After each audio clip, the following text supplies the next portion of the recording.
Assalamualaikum dan salam perpaduan. Berita Wilayah edisi Sabtu 31 Disember 2022 membawakan laporan terkini seluruh negara. Saya Sahih Samsudin. Berikut paparan utama petang ini. Sabah berjaya raih hasil 6.6 bilion ringgit bangunkan negeri.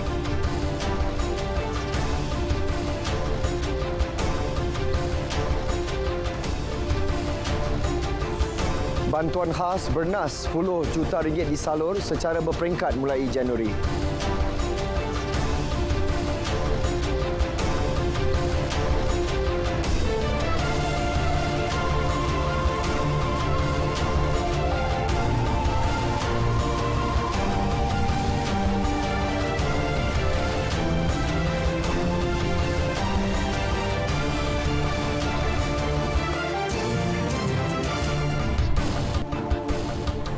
Lintas langsung dari Perlis, Sarawak dan Sabah mengisi paparan hari ini.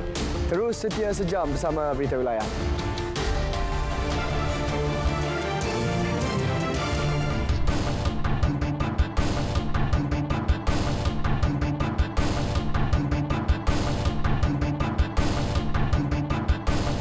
Berita gembira buat pengguna lebuh raya Sungai Besi Best Raya dan lebuh raya Kajang Seremban lekas. Menteri Kerja Raya Datuk Seri Alexander Nantal Linggi mengumumkan kadar tol bagi kedua-dua lebuh raya itu diturunkan mulai 12:01 tengah malam ini. Dengan penurunan itu, kenderaan kelas 1 yang melalui mana-mana plaza tol lebuh raya Best Raya akan membayar RM1.85 sehala. Manakala bagi pengguna yang menggunakan keseluruhan lebuh raya lekas membayar RM7.80 sehala. Berikut jadual penuh kadar tol baharu bagi semua kelas kenderaan untuk kedua-dua lebuh raya berkenaan.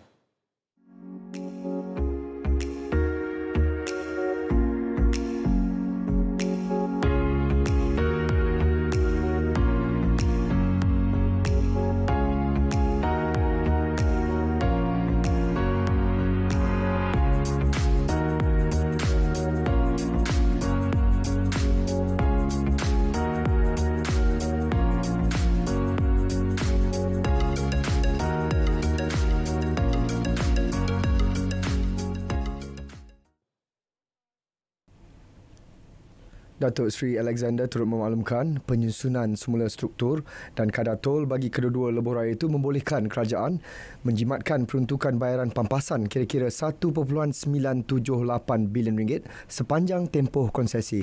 Peruntukan tersebut boleh disalur untuk keperluan asas lain bagi manfaat seluruh rakyat Malaysia. Jelas beliau lagi, usaha menurunkan kadar tol itu mendapat sokongan dan persetujuan syarikat konsesi bawah kendalian kumpulan IJM Corporation Berhad. Penurunan kadar tol bagi lebuh raya Best Raya dan lekas itu adalah bagi sepanjang tempoh konsesi berbanding kadar asal dalam perjanjian konsesi.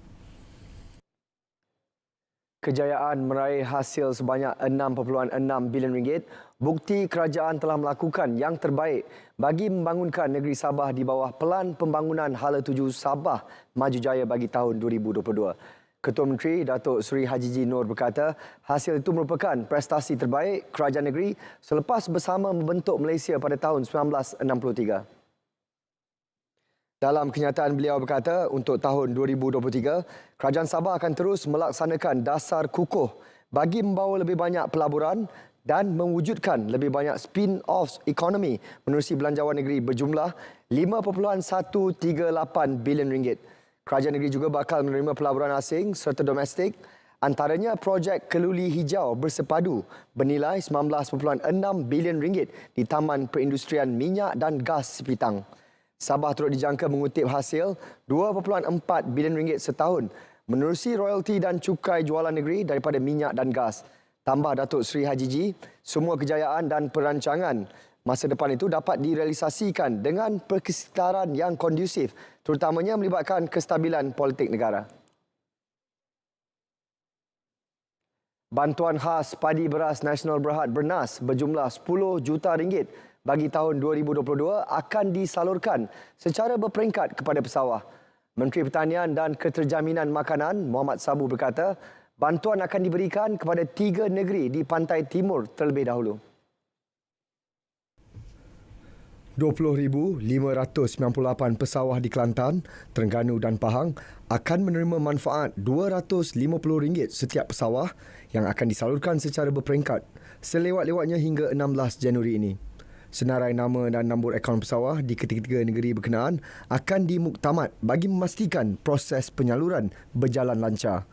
Pesawah di negeri lain akan menerima bantuan apabila baki bantuan khas Bernas berjumlah RM50 juta disalurkan. Awal bulan ini, Bernas bersetuju untuk memenuhi permintaan Perdana Menteri Datuk Seri Anwar Ibrahim supaya disediakan peruntukan RM60 juta bagi membantu pesawah di seluruh negara.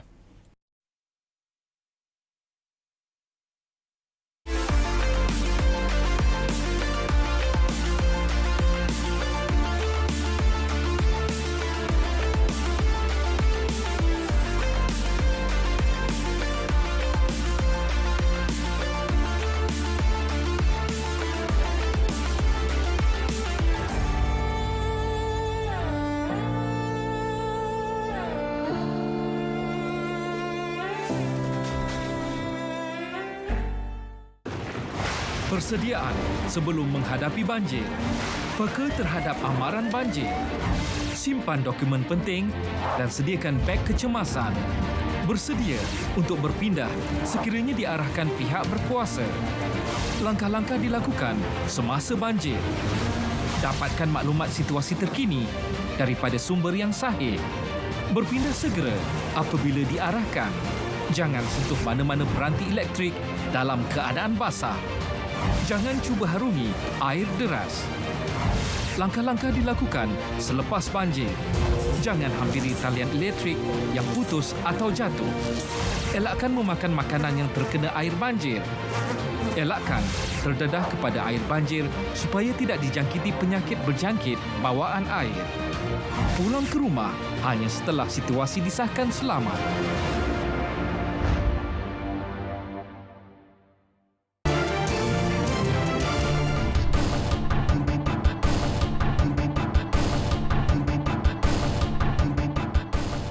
Kesemua pusat pemindahan sementara PPS yang menempatkan mangsa banjir di Terengganu ditutup sepenuhnya pukul 12 tengah hari tadi. Pengarah Angkatan Pertahanan Awam Malaysia APM Daerah Besut, Kapten Pertahanan Awam Ramlan Ros Wahid berkata, PPS terakhir yang ditutup ialah Masjid Kampung La yang melibatkan 22 mangsa daripada 5 keluarga. Kesemua mangsa yang ditempatkan di PPS berkenaan pada 18 Disember lepas telah meninggalkan PPS kira-kira pukul 11 pagi. Beliau juga difahamkan bahawa sebahagian mangsa menumpang di rumah saudara mara kerana kediaman mereka musnah 100% selepas dihanyutkan air banjir. Sementara itu, Timbalan Pengurusi Jawatan Kuasa Bencana Terengganu, Hanafi Ahmad berkata, 12 keluarga mangsa banjir yang hilang tempat tinggal akan diberikan penempatan sementara atau rumah sewa yang ditanggung oleh kerajaan negeri. Tahun 2022 bakal melabuhkan tirainya hari ini. Bagi negeri Pahang, 4 pencapaian dan kejayaan utama direkodkan sepanjang tahun ini, termasuk penyaluran bantuan berterusan kepada rakyat di negeri itu. Laporan wartawan Ayu Norehan Saleh. Oktober lalu, Menteri Besar Datuk Seri Wan Rosli Wan Ismail memaklumkan pelbagai bantuan disalur seperti inisiatif baharu yang dinamakan Bantuan Prihatin Pahang BPP. Ia termasuk program inisiatif Kebanggaan Pahang atau Pride Kit. Menerusinya 3 program diperkenal iaitu Pahang Pride Kit, Pahang Pride Kasih dan Pahang Pride Student membabitkan dana RM20 juta memberi manfaat kepada 281,000 penerima. Pahang Pride Kit merupakan inisiatif yang disalur kepada kelahiran baru dengan bantuan bernilai RM200 dalam bentuk sumbangan tunai dan barangan keperluan bayi. Perasaan saya berasa banggalah sebab kerajaan Pahang ada bagi sumbangan untuk kami. Lagi satu dapat meringankan beban bagi kelahiran baru anak negeri Pahang bagi tahun 2022. Saya mengucapkan terima kasih kepada kerajaan negeri Pahang kerana bagi bantu proyek ini pada saya. Dia mampu mengurangkan beban saya dan boleh dalam masa sama baby dah boleh buka akaun bank lah. Sementara inisiatif bantuan Pahang Pride Kasih pula adalah bantuan kad kesihatan bernilai RM500 kepada 18,000 penerima warga emas. Setiap pemegang kad kesihatan warga emas Pahang boleh mendapatkan rawatan pesakit luar di klinik-klinik panel yang berdaftar bawah inisiatif ini sepanjang tahun 2022.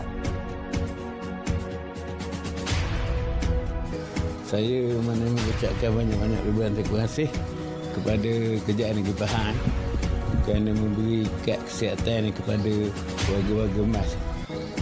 Mana yang terpilih lah, bukannya semua dia bagi kan. Sejak program Rumah Rakyat Pahang RRP diperkenal pada tahun 2020 sehingga tahun ini, ia telah memberi manfaat kepada 573 ketua isi rumah.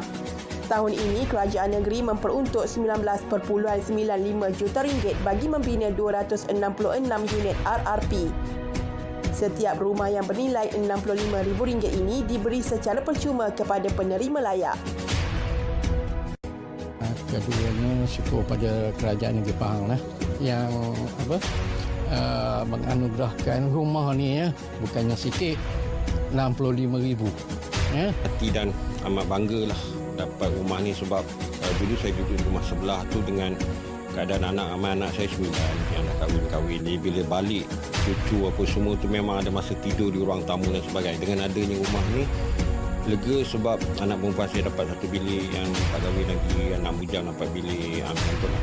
2022 merupakan tahun kejayaan Pahang apabila berjaya meningkatkan kutipan hasil pendapatan negeri dengan RM1.037 bilion mengatasi jumlah kutipan tahun-tahun sebelumnya.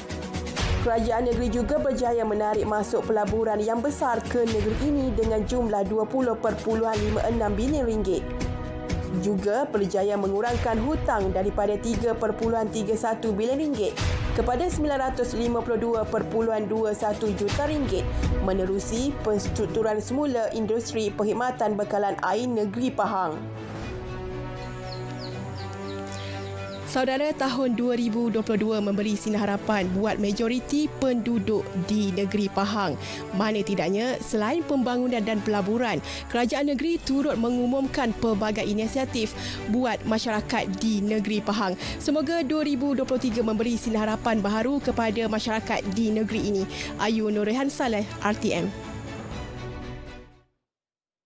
Jabatan Perhutanan Negeri Pahang JPNP sentiasa memantau tahap keselamatan kawasan rekreasi selain menutup sementara beberapa lokasi di bawah pengurusannya pada musim tengkujuh. Ini sebagai salah satu langkah keselamatan kepada pengunjung.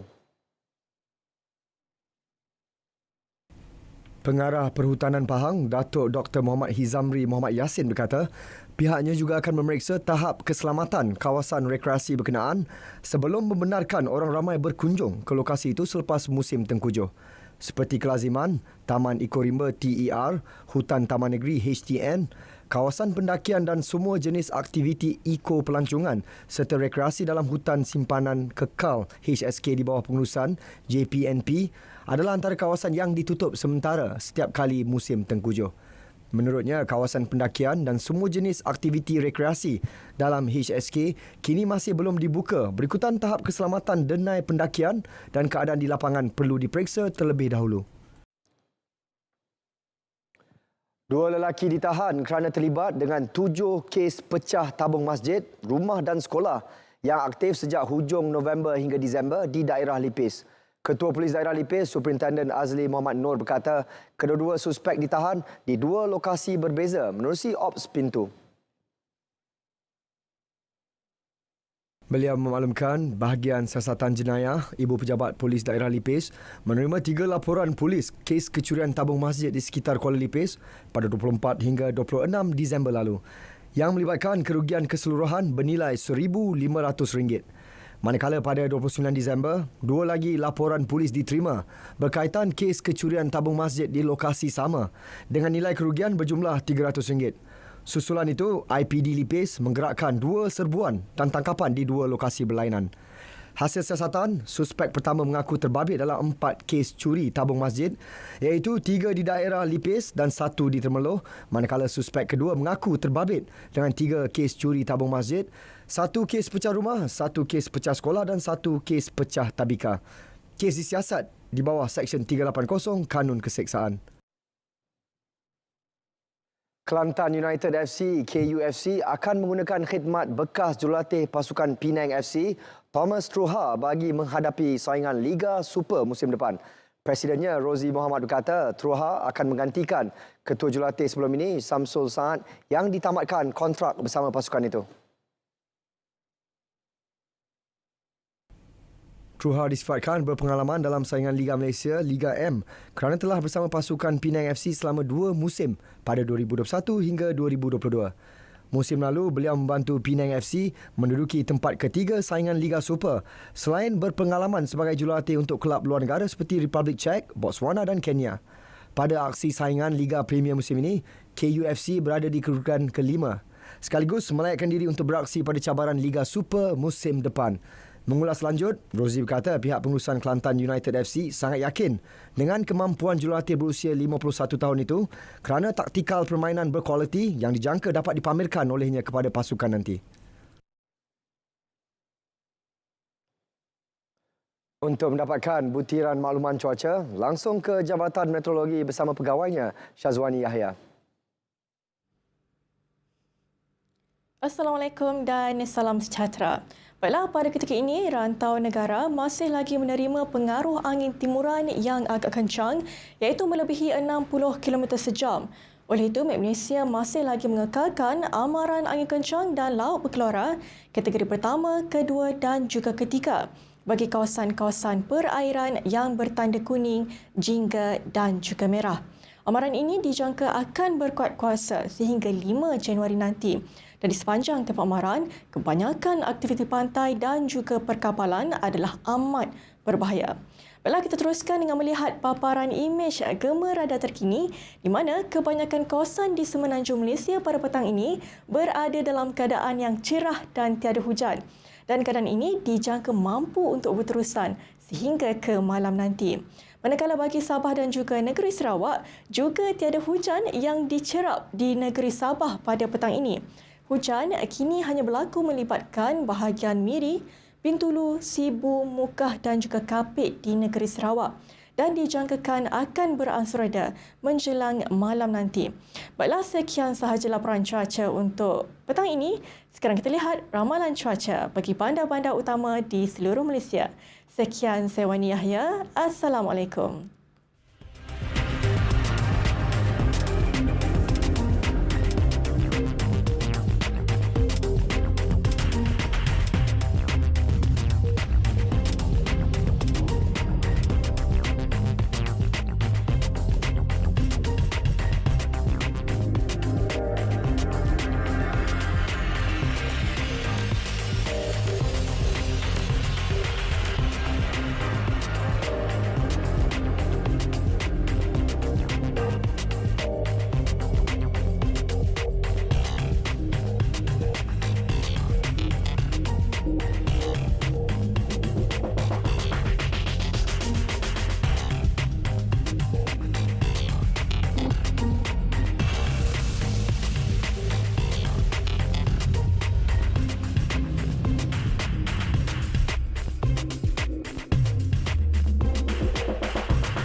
Assalamualaikum warahmatullahi wabarakatuh. Salam sejahtera, salam perpaduan. Saya Fahmi Fadil, Menteri Komunikasi dan Digital, merangkap Ahli Parlimen Lembah Pantai. Sempena Tahun Baru 2023 ini, saya doakan semua agar sentiasa sihat walafiat, dilindungi dan semoga Tahun Baru ini memberikan kita semangat yang baru untuk mencari rezeki yang baru dan semoga kita dapat bersatu padu mengetepikan segala perbezaan yang mungkin pernah kita saksikan sebelum ini kerana inilah satu-satunya negara kita. Marilah kita berusaha untuk bersama-sama menjaganya untuk generasi yang akan datang, untuk mereka yang akan datang selepas kita. Ini negara kita, ini masa depan kita. Marilah kita jaganya dengan baik, insya-Allah. Jadi kepada semua, saya doakan selamat, sihat walafiat, selamat menyambut tahun baru 2023.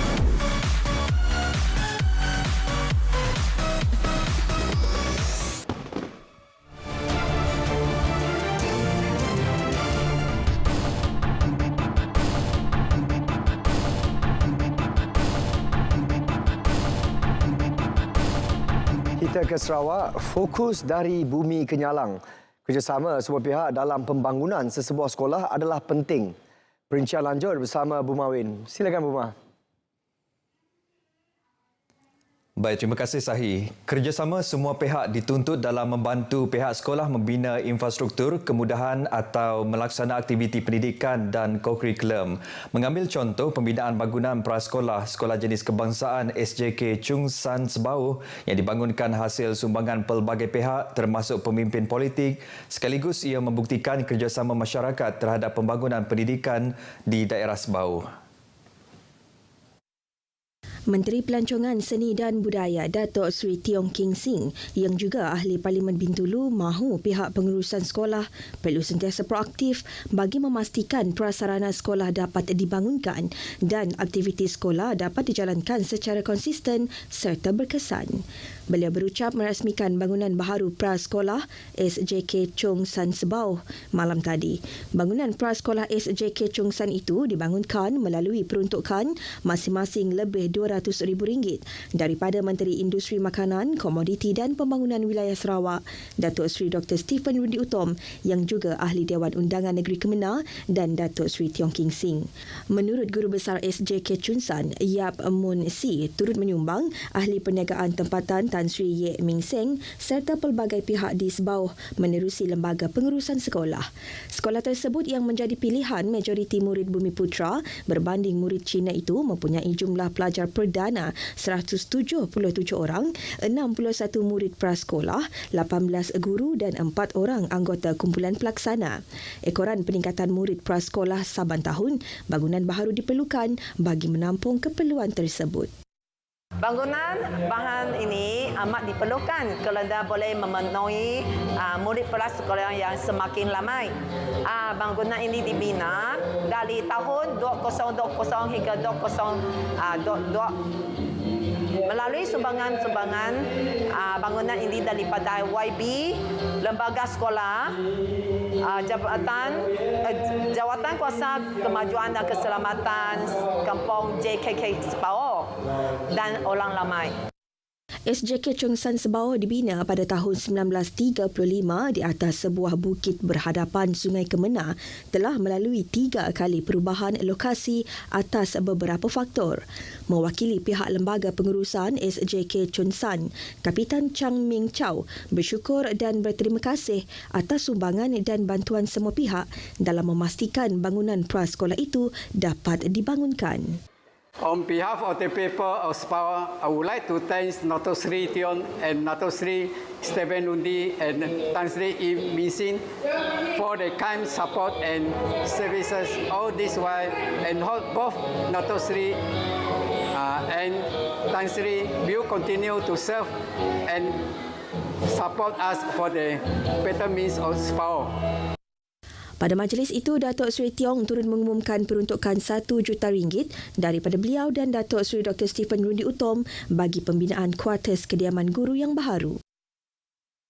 Kestabilan politik yang terbentuk daripada kewujudan kerajaan perpaduan mampu menjadi platform penting dalam memberi fokus kepada isu ekonomi dan rakyat. Timbalan Menteri Sumber Asli, Alam Sekitar dan Perubahan Iklim, Datuk Seri Huang Tiong Si berkata, usaha itu penting bagi persediaan menghadapi kemelut ekonomi di samping meneruskan agenda pembangunan yang dirancang. Datuk Seri Huang menjelaskan kestabilan politik bagi sesebuah negara amat signifikan kerana ia memberikan kesan besar kepada ekonomi untuk terus berkembang sekaligus memberikan kesejahteraan kepada rakyat. Beliau tidak akan mempersia-siakan peluang dan akan memberi khidmat terbaik kepada rakyat sambil mengakui jawatan yang disandangnya itu merupakan amanah dan tanggungjawab yang perlu digalas dengan sebaik mungkin. Merangkap Ahli Parlimen Sarike, beliau berucap pada majlis sambutan Tahun Baharu Anjuran Parti Bersatu Rakyat Sarawak SUPP di Dewan Sentral Sarike turut menzahirkan penghargaan kepada semua pihak yang memberikan sokongan sehingga membolehkan Gabungan Parti Sarawak GPS memenangi kerusi Parlimen Sarike pada pilihan raya umum yang lalu. Datuk Seri Huang menambah, Tahun Baharu 2023 akan menjadi lebih bermakna sebagai pendorong semangat dan azam kepada seluruh rakyat Malaysia untuk terus berusaha demi mencapai kejayaan dalam kehidupan. Baik, masyarakat Islam di Sarawak terus menjadi contoh kepada komuniti minoriti Islam yang lain di dunia, terutamanya daripada aspek perpaduan. Setiausaha Agung Majlis Dakwah Islamiah Serantau Asia Tenggara dan Pasifik, RISEP, Datuk Marzuki Omar memberitahu masyarakat Islam di Sarawak telah bergenerasi hidup bersama masyarakat bukan Islam sekaligus menyumbang kepada tahap tolak ansur yang tinggi. Pada masa sama, Datuk Marzuki Omar berkata, pelbagai badan bukan kerajaan yang terdiri daripada pelbagai kaum dan agama di negeri ini bekerjasama dalam menjayakan usaha keharmonian menerusi penubuhan unit hal ehwal agama-agama lain. So we want to introduce to the world, look here, we have more than 24 ethnicities. So we want to expose to the world, we have living for generation in harmony. That's the idea behind this lah. Beliau berkata demikian pada sidang media Perhimpunan Agung RISEP ke-19 di Kuching. Persidangan tersebut akan melibatkan sehingga 300 delegasi dari 20 negara termasuk Jepun, Korea Selatan, Singapura, Australia, New Zealand dan Fiji yang berlangsung pada 3 hingga 5 Januari ini. Selain persidangan, para delegasi juga akan melawat beberapa lokasi perpaduan antaranya Kampung Budaya, Masjid Bandar Kuching dan Muzium Budaya Borneo. RISEP telah diasaskan pada 11 November 1980 hasil idea Perdana Menteri Malaysia yang pertama, Tunku Abdul Rahman Putra Al-Haj. Jabatan Kesihatan Negeri JKN Sarawak mengesahkan penahanan seorang pegawai perubatan yang didakwa mencabul pesakit yang sedang menerima rawatan di Kuching semalam. Pengarah JKN Sarawak Dr. Uy Chu Hak dalam kenyataan media, beliau hari ini menegaskan pihaknya memandang serius atas dakwaan yang menyentuh tentang kod etika profesional seorang pengamal perubatan dan juga sebagai penjawat awam. Dr. Oi juga menekankan JKN Sarawak sentiasa memandang berat keselamatan pesakit yang menerima rawatan di semua fasilitinya di negeri ini. Sehubungan itu, beliau berharap kejadian tersebut tidak menjejaskan penerimaan perkhidmatan rawatan dalam kalangan orang ramai. Dalam pada itu, beliau turut menasihati orang ramai supaya tidak membuat sebarang spekulasi kerana kes tersebut masih dalam siasatan pihak polis. Semalam, Polis Kuching mengesahkan seorang pegawai perubatan yang juga merupakan penjawat awam ditahan bagi membantu siasatan selepas dipercayai mencabul pesakit wanita di sebuah institusi perubatan awam. Kejadian dipercayai berlaku kira-kira pukul 11.30 pagi pada Khamis lepas ketika lelaki tersebut sedang menjalankan prosedur pemeriksaan kesihatan terhadap mangsa yang berusia 34 tahun di bilik. Baik saudara, rangkuman siri kedua ini mengetengahkan tentang peruntukan hampir 1 bilion ringgit oleh Kerajaan Sarawak. Ia bagi melaksanakan pakej Bantuan Khas Sarawak Kusayang BKSS 9.0 merangkumi 5 inisiatif bagi tempoh 6 bulan mulai Julai hingga bulan ini. Bantuan yang diumumkan oleh Premier Datuk Patinggi Tan Sri Abang Johari Tonopeng itu adalah untuk meringankan beban kos sara hidup akibat inflasi yang meningkat sehingga 3.2% di Sarawak. Antara inisiatif tersebut adalah diskaun bil elektrik 5% sehingga 25% kepada pengguna domestik komersial dan industri termasuk pengusaha peruncit makanan sekaligus memberi manfaat kepada 685,000 pengguna dengan kos RM201.76 juta. Diskaun sebanyak 10% sehingga 25% ke atas bil air bulanan untuk pengguna domestik, komersial dan industri yang membabitkan peruntukan berjumlah RM35.34 juta. Cukai pintu juga diberikan diskaun sebanyak 25% untuk taksiran cukai pintu tahunan melebihi RM400 dan diskaun 30% untuk kadar cukai pintu tahunan RM400 ke bawah untuk premis kediaman, komersial, industri dan premis pegangan khas. Sarawak juga telah mencatat pelbagai kejayaan penganjuran acara berprestij dan memenangi anugerah sepanjang tahun 2022. Antaranya 3 anugerah antarabangsa serta pingat emas yang berjaya dirangkul oleh 3 pasukan konvensyen kumpulan inovatif dan kreatif daripada Perkhidmatan Awam Sarawak pada konvensyen antarabangsa mengenai kumpulan kawalan kualiti ke-47 di Jakarta, Indonesia. Sementara itu, Persekutuan Institut Wanita Sarawak SFWI telah menganjurkan persidangan kawasan wanita negara bersekutu dunia ACWW ke-13 untuk Asia Tenggara dan Timur Jauh dari 4 hingga 6 Julai lepas di Kuching yang turut dimeriahkan dengan kehadiran Raja Permaisuri Agong Tunku Azizah Aminah Maimunah Iskandariah. Tahun ini merupakan tahun yang berjaya bagi Sarawak apabila atletnya telah menghasilkan keputusan yang baik dalam usaha menjadikan negeri ini kuasa sukan negara. Jaguar powerlifting negara, Boni Bunyau Gustin sekali lagi mengharumkan nama negara di persada antarabangsa apabila muncul juara kejohanan powerlifting para terbuka Asia Oceania 2022 di Pyeongtaek, Korea Selatan yang melayakkan beliau ke Sukan Paralimpik Paris 2024.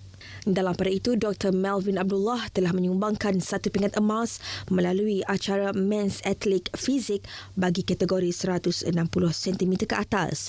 Budak Ancah turut berjaya meraih 2 pingat emas dalam kejohanan bina Badan Asia di Maldives Julai lalu.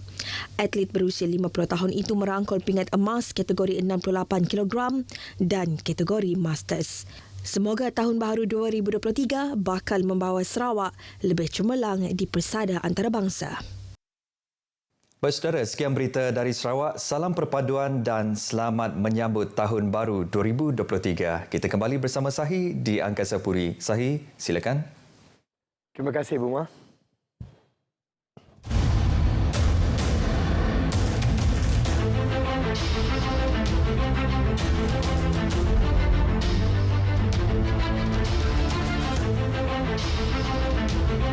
Saksikan naratif khas Impasan 2022.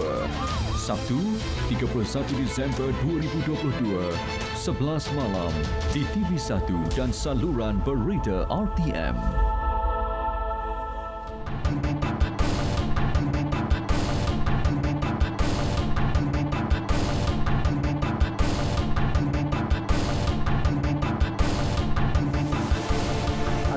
Fokus dari negeri di bawah bayu. PPS terakhir tempatkan penduduk terjejas fenomena air pasang ditutup. Butirannya bersama Anisia Dowles di Kota Kinabalu. Silakan, Ann. Ya, sahih. Pusat Pemindahan Sementara PPS SK Sungai Anip 2 Sandakan yang menempatkan 655 penduduk terjejas susulan fenomena air pasang besar di perkampungan atas air Kampung Forest Sabtu lepas ditutup pagi tadi. Penutupan berikutan sesi persekolahan awal Januari ini. Kesemua penduduk terlibat ditempatkan di penempatan sementara Program Perumahan Rakyat PPR Batu Putih dan Dewan PPR Taman Harmoni. Sekretariat Jawatankuasa Pengurusan Bencana Daerah yang juga Pegawai Angkatan Pertahanan Awam Malaysia APM Sandakan Kapten Abdullah Sabarudin berkata penduduk terlibat akan ditempatkan di penempatan sementara itu bermula hari ini sehingga selewat-lewatnya 31 Januari depan. Ditempatkan secara transit di 2 lokasi. Bagi yang warga negara ditempatkan seramai 67 ketua isi rumah ditempatkan di PPR Batu Putih, manakala yang bukan warga negara ditempatkan di Dewan Terbuka PPR Taman Harmoni. Dalam tempoh tarik tersebut itu masyarakat itu diberi alternatif lah untuk mencari tempat kediaman masing-masing. Beliau ditemui media semasa proses pemindahan dan penutupan PPS SK Sungai Anip 2 di Sandakan. Proses pembersihan PPS SK Sungai Anip 2 dilaksana secara gotong royong oleh Agensi Pengurusan Bencana Daerah Sandakan, melibatkan 10 kenderaan agensi terlibat, antaranya APM, Polis Diraja Malaysia, Angkatan Tentera Malaysia, Jabatan Imigresen Malaysia, Agensi Penguatkuasaan Maritim Malaysia, Jabatan Bomba dan Penyelamat Malaysia serta Majlis Perbandaran Sandakan. Dalam pada itu, penduduk terlibat menzahirkan ucapan terima kasih kepada kerajaan termasuk JPBD Sandakan dan pihak yang terlibat atas keprihatinan dan sumbangan yang diberikan. Syukurlah kepada pihak yang berwajib yang bagi aku perlindungan begini. Kami kena bencana, kami minta terima kasih kepada pihak-pihak yang membagi sumbangan yang berkenaan lah. Terima kasihlah kepada pihak kerajaan yang telah memberikan kami tempat untuk kami berteduh di sini dan juga kepada pihak-pihak yang berkenan. Terima kasih banyak. Kalau boleh juga kerajaan akan memberi pertimbangkan juga PPR ini akan diberikan juga kepada kami dan juga mungkin di tempat lain kah. Fenomena air pasang besar Jumaat lepas mengakibatkan keseluruhannya 110 rumah di penempatan atas air Kampung Forest roboh akibat dipukul ombak. Lembaran baharu tahun 2023 diharap akan memberi lebih banyak manfaat kepada rakyat di negeri ini, khususnya melalui pimpinan Perdana Menteri Datuk Seri Anwar Ibrahim. Tahun baru yang akan datang ini, kita akan ada perubahan yang lebih banyak, lebih positif untuk kebaikan rakyat dan negara kita. Sebab apa? Sebab kita mempunyai kerjaan baru, kerjaan perpaduan yang mengutamakan kerjasama, perpaduan dan sebagainya.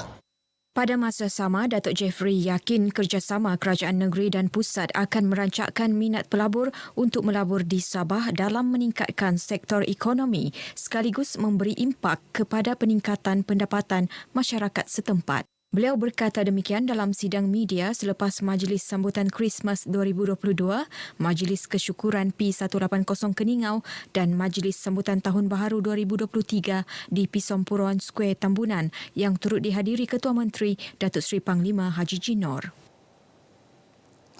Data Perangkaan Koperasi Negeri Sabah merekodkan sejumlah 1,661 koperasi berdaftar setakat 30 Jun 2022 melibatkan 343,230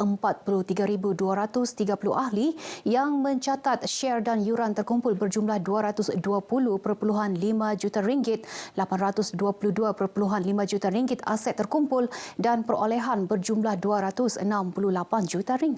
Menteri Pembangunan Usahawan dan Koperasi Datuk Iwan Benedict berkata, pencapaian itu hasil penglibatan usahawan koperasi yang dalam masa sama mendapat manfaat pulangan hasil melalui dividen.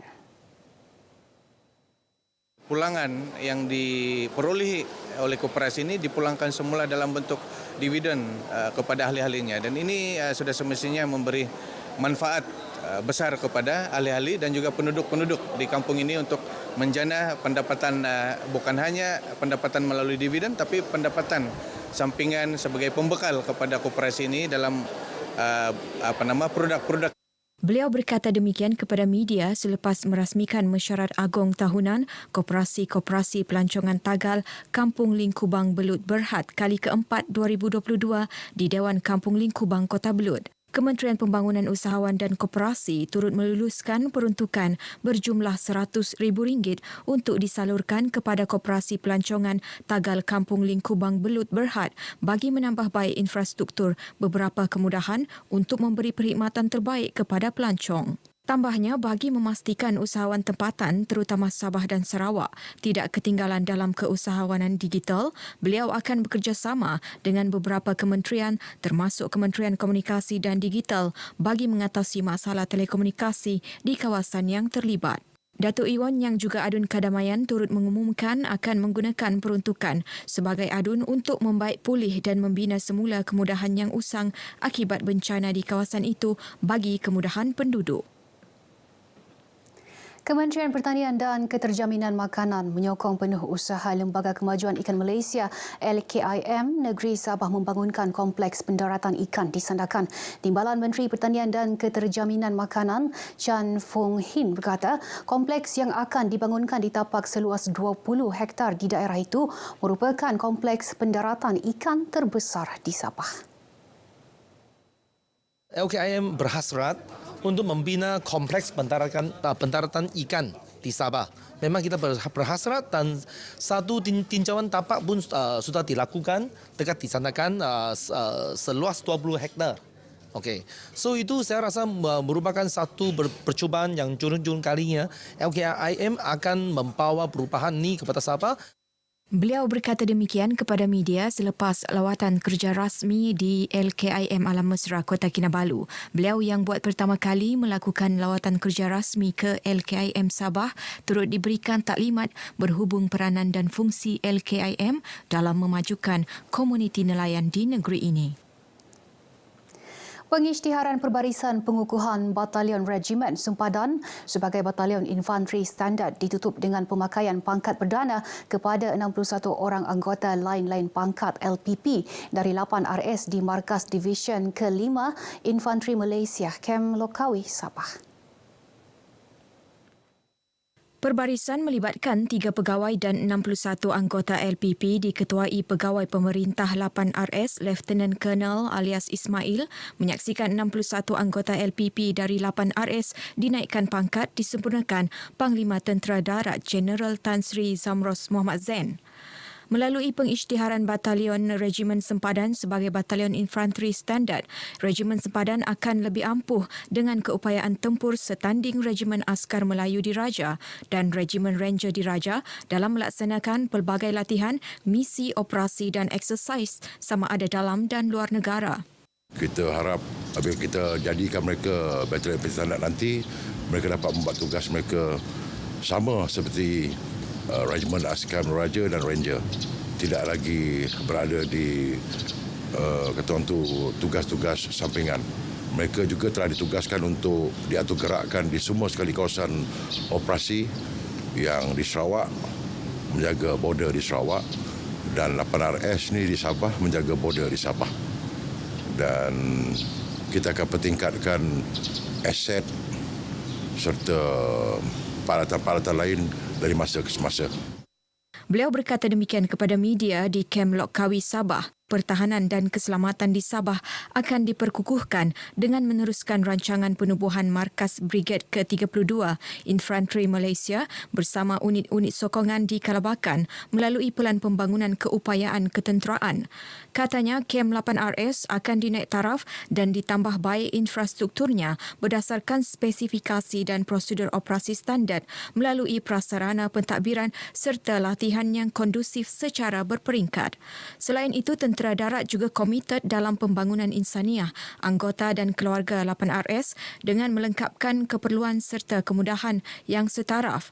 Acara ini merupakan siri ketiga dan yang terakhir dalam pengisytiharan Perbarisan Pengukuhan Batalion Regimen Sempadan sebagai Batalion Infanteri Standard yang sebelum ini diadakan di Kangar Perlis dan siri kedua di Kem Muara Tuang, Kota Samarahan, Sarawak. Ya, sekian perkembangan dari Sabah. Berita seterusnya kembali bersama Sahi. Sahi. Terima kasih, Ann.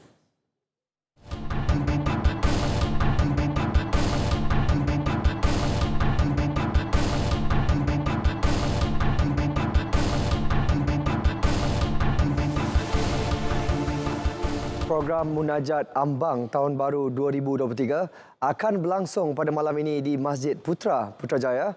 Dijangka turut dihadiri Perdana Menteri Datuk Seri Anwar Ibrahim.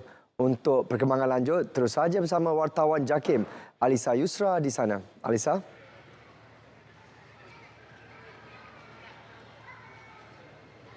Terima kasih, Sahi. Kini di Masjid Putra sedang giat berjalan persiapan akhir di Masjid Putra. Dan orang ramai juga sudah mula tiba di mana mengikut tentatif, majlis akan dimulakan dengan makan malam pada jam 6.30 petang.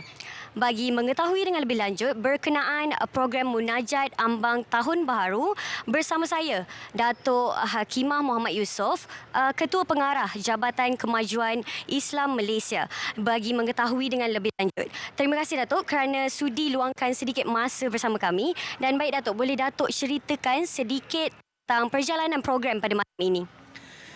Alhamdulillah, pada malam ini kita akan bermula dengan solat maghrib secara berjemaah yang akan dipimpin oleh Imam Besar Masjid Putra. Seterusnya kita akan bersama-sama melakukan solat sunat hajat dan kemudian majlis bacaan Yasin. Dan selepas itu kita akan bersama-sama mendengar amanat khas daripada Yang Amat Berhormat Perdana Menteri kita sempena sambutan Tahun Baru. Dan siaran langsung akan disiarkan secara langsung di TV1. Dan selepas program berkenaan, sebenarnya di Masjid Negara, di Masjid Putra ini kita sebenarnya meneruskan acara dengan program qasidah, tausiah dan selawat bersama-sama dengan para jemaah di sahan di Masjid Putra ini. Okey, baik Datuk. Bagaimana pula dengan jangkaan tetamu yang akan hadir pada malam ini, Datuk? Okay. Kita jangkakan melihat pada pengunjung yang telah pun mula berkunjung di Masjid Putra pada petang ini, kita jangkakan anggaran dalam 10,000 pengunjung jemaah insya-Allah akan bersama kita. Dan kita doakan supaya cuaca akan terus bertambah baik supaya lebih ramai lagi peserta yang akan dapat bersama-sama di Masjid Putra ini. Dan antara tetamu VIP kita selain daripada Yang Amat Berhormat Perdana Menteri, kita juga akan turut disertai oleh Timbalan Perdana Menteri dan juga menteri-menteri kabinet, timbalan-timbalan menteri kabinet. Dan orang ramai sebenarnya dijemput sama-sama memeriahkan masjid dan mengimarahkan program kita pada malam ini, insya-Allah. Okey, terima kasih Datuk. Baiklah, anda semua muslimin dan muslimat dijemput hadir ke majlis Masjid Putra, Putrajaya malam ini bagi memeriahkan lagi majlis Munajat Ambang Tahun Baharu bersama Perdana Menteri yang bermula dengan solat maghrib secara berjemaah sehingga selesai. Dan bukan itu sahaja, pada jam 8 malam nanti anda di rumah juga boleh saksikan secara langsung amanat khas Perdana Menteri Datuk Seri Anwar Ibrahim di TV1 dan Facebook rasmi JAKIM dan RTM. Untuk itu, saya Alisa Yusra. Selamat Tahun Baru. Assalamualaikum. Terima kasih Alisa. Sebuah bot nelayan tempatan kelas B1 ditahan ketika menangkap ikan di kedudukan 3.2 Batu Nautika Barat Daya Sungai Besar. Penahanan dibuat menerusi operasi Op Ehsan dan Op Benteng Laut pagi semalam. Menurut kenyataan Pengarah Maritim Negeri Selangor, Agensi Penguatkuasaan Maritim Malaysia Siva Kumar Vengadassalam, bot berkenaan melanggar syarat dengan menggajikan kru warga asing di sekitar perairan tersebut. Hasil pemeriksaan awal mendapati bot dikendalikan oleh 2 warga tempatan dan 2 warga asing berusia lingkungan 32 hingga 57 tahun. Kesemua kru warga asing didapati tidak mempunyai dokumen pengenalan diri yang sah. Kes disiasat di bawah Akta Perikanan 1985 dan Akta Imigresen 1959-1963.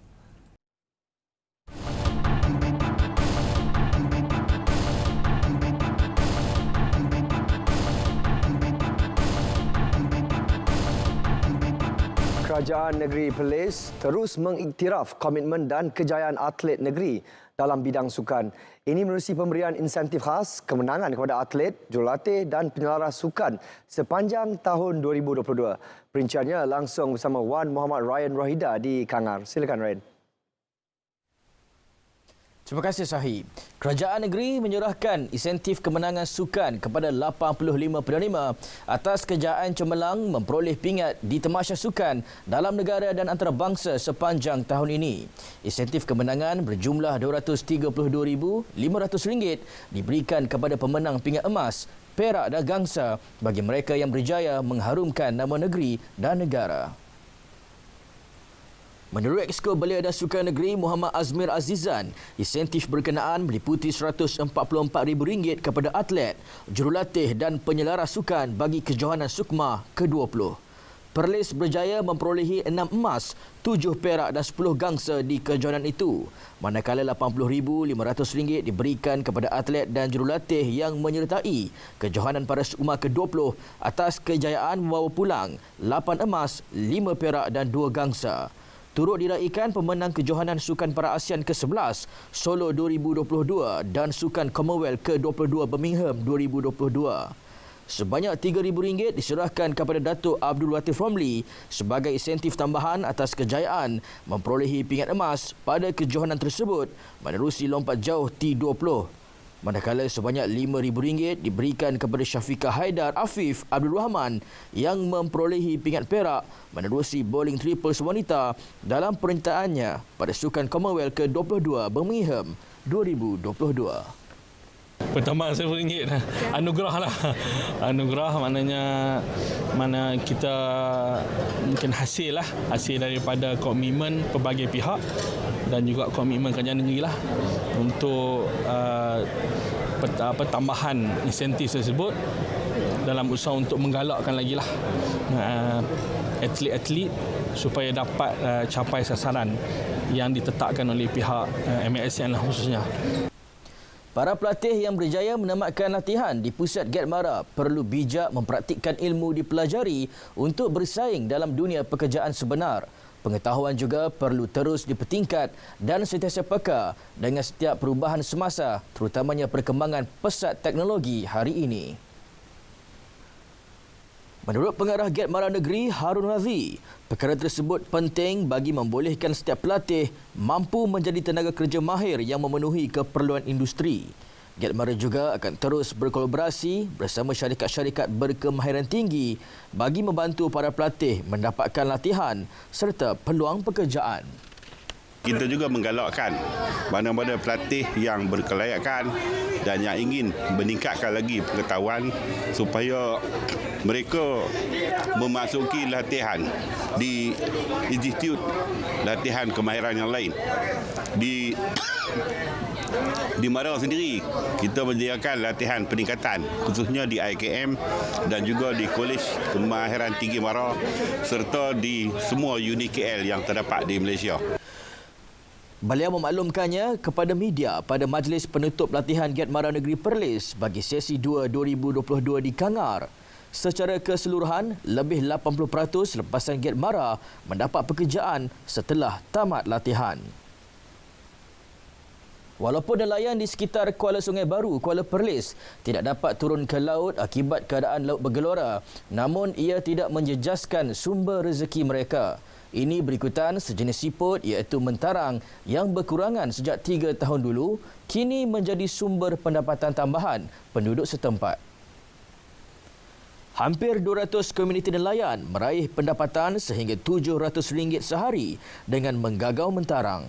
Mentarang di sini, dia rasa dia ada lain, dia sedap daripada tempat lain. Dia tak sama tempat dia, macam sini dia tanah liat, di tempat lain dia berpasir. Setiap hari mentarang yang dipungut nelayan mencecah sehingga 4 tan. Aktiviti menggagau dijalankan 2 kali sehari mengikut pasang surut air laut. Mentarang ni macam-macam jenis dia boleh buat. Yang pertama kali rebus makan biasa pun boleh. Buat gulai pun boleh. Kalau lapis orang tua-tua ni banyak dia buat kerabu. Sehari tu dalam RM300, RM400. Sehari RM300, RM400. RM400 lah. Dia tak tahun ni lah jenuh sikit. Tahun lepas 2-3 tahun lepas dia kurang. Tahun ni dia kira alhamdulillah. Sekian paparan berita dari Perlis hari ini. Selamat menyambut Tahun Baru 2023. Kembali ke Angkasa Puri. Terima kasih Ryan. Mayat penganggur yang ditemui di hadapan rumah di Taman Klebang Putra Cemur malam tadi dipercayai mangsa langgar lari. Semakan juga mendapati lelaki berusia 37 tahun itu telah melarikan diri daripada pengawasan polis Parit Bunta di bawah Seksyen 6/3 Akta Pencegahan Jenayah. Ketua Polis Perak, Datuk Seri Muhammad Yusri Hassan Basri berkata, hasil pemeriksaan mendapati mangsa mendiami rumah teres satu tingkat berkenaan bersama isterinya. Adik ipar kepada mangsa memberitahu ketika kejadian, terdapat seseorang mengetuk pintu rumah mereka. Sebaik pintu dibuka, dia ternampak sebuah motosikal tidak dikenali telah meninggalkan tempat kejadian. Mangsa kemudiannya ditemui dalam keadaan terlantar dan tercungap-cungap di hadapan rumah. Terdapat kesan kecederaan pada telinga kanan, tangan kiri, kaki kanan dan badan mangsa. Mayat dihantar ke Hospital Raja Permaisuri Bainun, Ipoh bagi siasatan lanjut.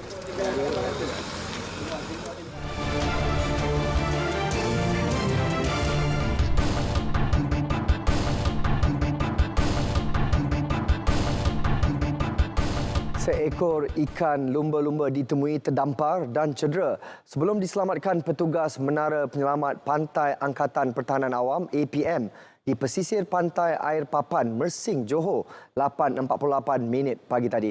Menerusi kenyataan Menara Penyelamat Pantai Air Papan APM daerah Mersing, mamalia dianggarkan seberat 30 kg itu cedera di bahagian ekor. Haiwan tersebut dijumpai 800 meter dari Menara Penyelamat Pantai APM semasa petugas sedang memasang bendera amaran merah di pesisir pantai. Petugas cuba melepaskan ikan tersebut di lokasi namun gagal kerana air pasang dan ombak kuat. APM Mersing kemudian bertindak menghubungi pejabat perikanan yang telah mengambil mamalia tersebut sebelum berjaya melepaskannya di Teluk Buih, Mersing pukul 9.15 pagi. Sementara itu, Pejabat Perikanan Negeri Johor memaklumkan kecederaan dialami anak ikan lumba-lumba tersebut adalah tidak serius dan selamat untuk dilepaskan ke laut. Kecederaan di ekor dipercayai berpunca daripada pergeseran dengan batu akibat dibadai ombak. Pesta Bunga Melaka 2022 akan menjadi acara tahunan negeri dan dimasukkan ke dalam kalender pelancongan Melaka. Exko Pelancongan, Kebudayaan dan Warisan Negeri, Dato' Muhammad Jalani Khamis berkata ia berikutan sambutan menggalakkan daripada pengunjung yang hadir sepanjang 3 hari program tersebut. Pesta berkonsepkan pesona warna mengamit dunia itu menghimpunkan pelbagai variasi warna mengikut komponen ditetapkan selain elemen alam semula jadi yang mempunyai keunikannya tersendiri. Antara komponen utama Pesta Bunga Melaka 2022 termasuklah pameran, dekorasi hiasan bunga dan hiasan bunga terapung. Kita memang rencana hasrat Tuan Yang Terutama tahun ini mungkin kita akan jadikan acara tahunan. Mungkin kita akan pelbagikan lagi untuk menarik lebih banyak minat orang untuk turut hadir ke Pesta Bunga ini. Ya, datang untuk kunjung, saya akan pastikan akan ada berinovasi dan kita akan mengikut keadaan zaman dan cita rasa terkini saat itu insya-Allah. Beliau berkata demikian dalam sidang media selepas majlis perasmian Pesta Bunga Melaka 2022 di Taman Seribu Bunga, Air Keroh. Perasmian tersebut disempurnakan Tuan Yang di-Pertua Negeri Melaka, Tun Muhammad Ali Rustam. Sementara itu, Melaka akan menghadkan kemasukan pelancong dari China sebagai langkah berjaga-jaga susulan peningkatan kes COVID-19 di negara itu. Dato' Muhammad Jalani Khamis berkata, pihaknya memandang serius isu keselamatan dan kesihatan rakyat. Perbincangan akan diadakan dengan Kementerian Pelancongan Seni dan Budaya MOTEK bagi memastikan usaha pencegahan dalam penerimaan pelancong Cina dapat diteliti. Kita berpendapat kita kena mengambil langkah-langkah caution atau berjaga-jaga supaya sekiranya kita tidak merasa keadaan selamat, mungkin kita akan hadkan pemeriksaan atau hadkan jumlah kemasukan tu. Paling tidak pun mungkin kita akan buat saringan di peringkat negeri China sendiri sebelum kemasukan mereka ke sini. Tetapi memang kita alu-alukan para pengunjung, cuma kita kena, memang keadaan ini kita kena kawal dan insya-Allah saya akan selaraskan dengan Kementerian Pelancongan. Berita wilayah berakhir di sini. Dapatkan perkembangan sahih sepanjang masa melalui portal berita.rtm.gov.my. Yang sahih di RTM. Assalamualaikum, salam sejahtera dan salam perpaduan.